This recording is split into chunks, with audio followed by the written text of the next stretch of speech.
rahimahullah wa radhiyallahu anhu.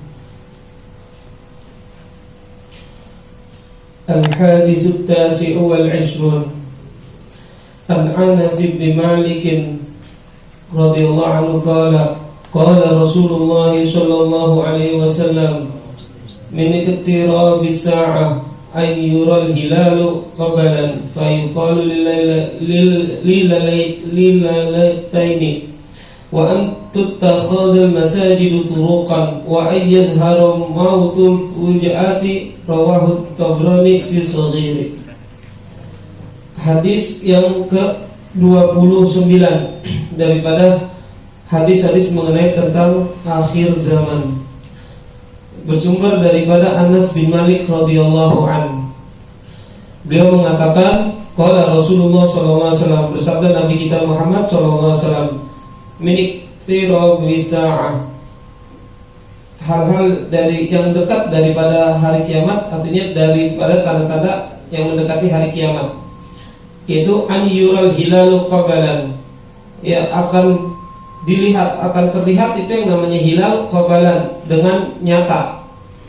Yang sebagaimana biasanya kan kalau hilal itu kita tahu, hilal tahu kan, kalau yang buat nentuin, ya kalau kita bisa dengerin pas mau puasa ya sama Idul Fitri, ya sebenarnya itu kan untuk menentukan daripada awal bulan Hijriah, ya untuk menentukan awal bulan Hijriah itu kan ada bagian itu, ya ulama-ulama yang ahli falak, mereka untuk melihat hilal.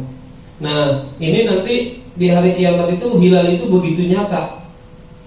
Kalau sekarang kan kita tahu banyak metodenya kan, sampai ada yang menggunakan apa namanya teleskop ya, pusat, kemudian juga yang lain-lainnya. Sangat karena saking susahnya melihat hilal. Nah, nanti daripada mendekati hari kiamat itu hilal akan terlihat jelas. Nah, saking jelasnya apa? Fayuqalu lilailataini, ya maka dikata saking jelasnya itu, oh ini udah tanggal 2 nih, udah malam kedua nih. Saking apanya? Udah jelasnya tuh hilal. Berarti udah mulai apa? Udah mulai gede, udah mulai apa kelihatan. Kan kalau kita lihat bulan kan makin kesini makin apa? Gede kan? Ya kita lihat tuh lama-lama tanggal 14 udah malam bulan purnama, dan kecil-kecil lagi ya kan sampai akhir bulan. Begitu. Ntar bulannya kelihatan. Tuh saking ininya nanti bulan anak hilal itu akan terlihat nyata ketika apa namanya? Tanda-tanda daripada mendekati hari kiamat. Kemudian wa an tuttakhadul masajidu turuqan. Kemudian juga apa lagi kata Nabi? Nah, nanti masjid masjid akan dijadikan jalanan. Oh, masjid bakalan dijadiin jalanan. Artinya udah gak dihiraukan lagi itu masjid sebagai tempat ibadah. Masjid cuman nanti cuman cuman sekedar buat foto-foto misalnya, cuman buat selfie atau numpang buang air kecil sama air besar. Banyak masjid-masjid pinggir jalan akhirnya cuman buang air kecil sama buang air besar doang. Kalau di toilet umum kan bayar, nyari yang gratis, mana melipir dari ke masjid ke masjid, cuman buang air kecil doang, habis itu udah selesai jalan. Ya, minimal kita gimana tuh kalau misalnya masjid kita emang mau buang air kecil, sholat hadiahkan untuk masjid tersebut dengan apa? Tahiyatul masjid. Habis kita buang air kecil kita wudhu, tahiyatul masjid di situ. Atau kalau kita emang lagi buru-buru banget, baca tasbih, zikir, subhanallah, alhamdulillah, wa la ilaha illallah, wallahu akbar. Begitu. Jangan main langsung buang air kecil, udah langsung jalan, udah lega nih. Ini kan masjid begitu, cuman buat singgahan doang, atau buat ngilangin capek, atau misalnya kalau lagi hujan nih, kayak tadi nih, lagi hujan nih, cuman buat neduh doang. Masjid-masjid cuman buat neduh. Nah ini mendekati hari kiamat ya begitu deh. Masjid-masjid cuma dijadikan sebagai ya sarana doang, jangan, bukan sebagai fungsi utamanya sebagai apa? Ibadah. Harusnya masjid itu kan untuk apa? Untuk ibadah. Untuk kita i'tikaf di dalam masjid, ya kan, mendapat pahala. Makanya kita nih kalau lagi sholat Jumat, niatin duduknya kita duduk i'tikaf di masjid, dapat pahala. Ya, jangan cuma main datang duduk udah selesai. Ya, niatin biar kita dapat sunnah i'tikaf. Jadi kita masuk baca niat itikaf ya. Yang dalam hati deh misalnya gini, aku niat itikaf di masjid ini ya, karena Allah Ta'ala, itu kita dapat pahala itikaf ketika meskipun sambil kita mendengarkan khutbah. Kemudian juga orang nanti nggak bakal perhatiin tentang adab-adab ke masjid. Ya masuk ke masjid kakinya yang mana aja deh. Kan kalau orang ini kan ya diajarin tuh kalau kita adabnya masuk menggunakan kaki kanan sambil baca doa. Keluar kaki kiri. Kan minta tuh doanya supaya diberikan apa keberkahan, supaya rahmatnya Allah Subhanahu wa taala ketika kita keluar, supaya diampuni dosa kita. Begitu.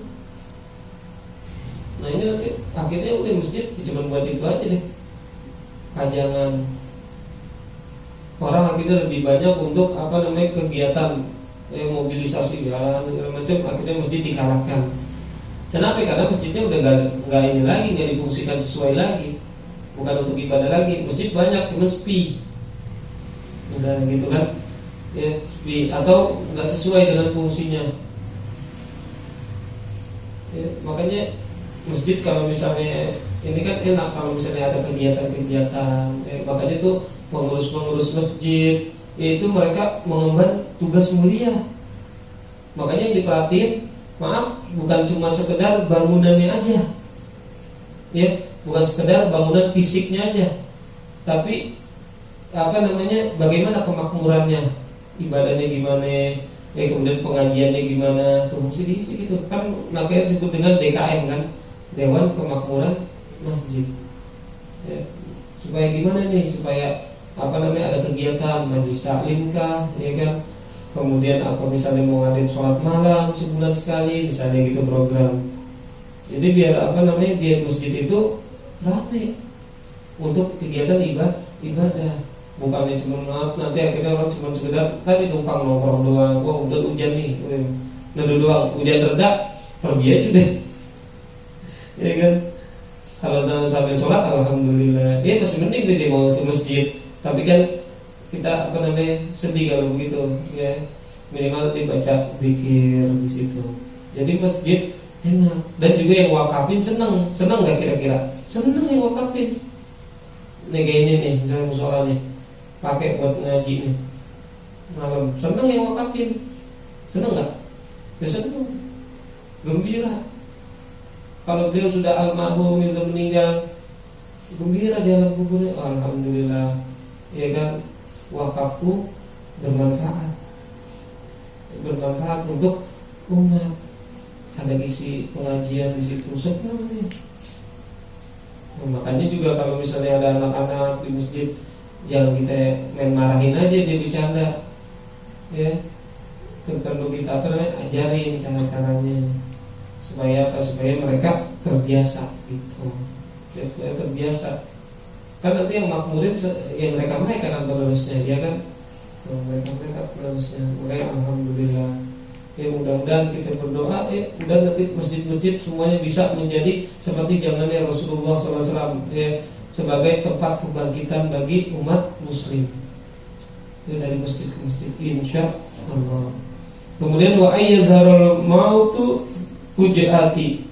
Nah ini yang mengerikan ya, kemudian akan tampak kata Rasulullah tuh mautul fujaati, kematian yang mendadak. Tuh nanti kematian akan mendadak. Yang mendekati hari kiamat banyak kematian yang nggak disangka-sangka. Emang semua kematian nggak ada yang nyangka. Mereka biasanya kan ada sebabnya gitu ya. Ini enggak nih, tahu meninggal orang, lagi jalan tahu meninggal, lagi duduk dia meninggal.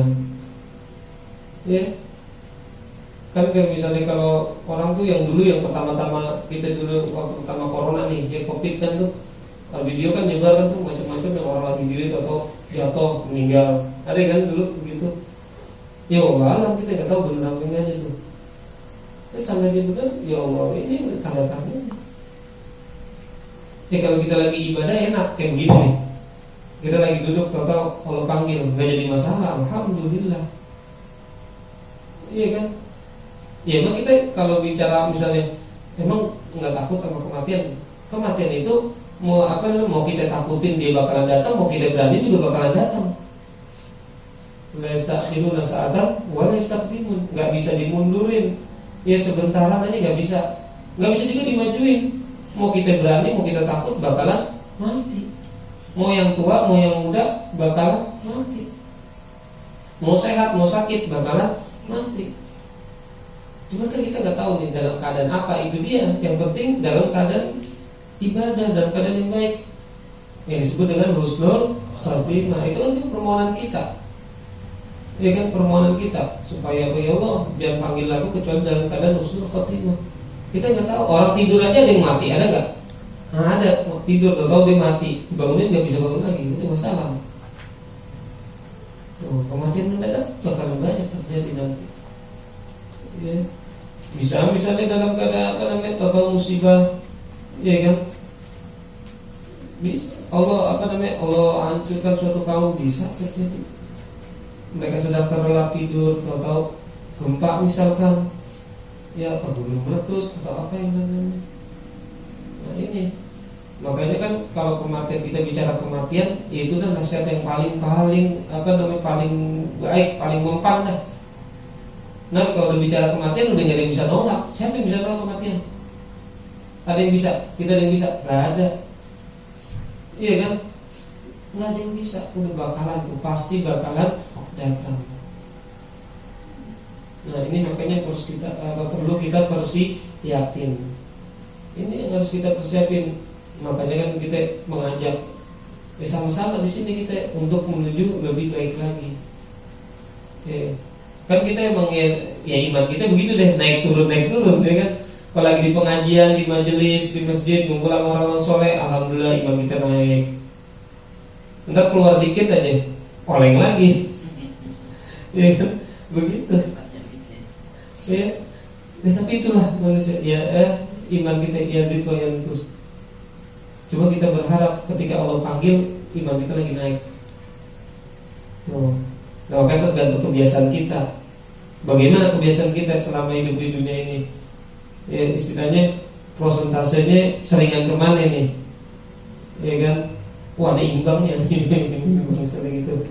Ya, lebihin tuh ibadahnya dikit-dikit, ya. Lebihin.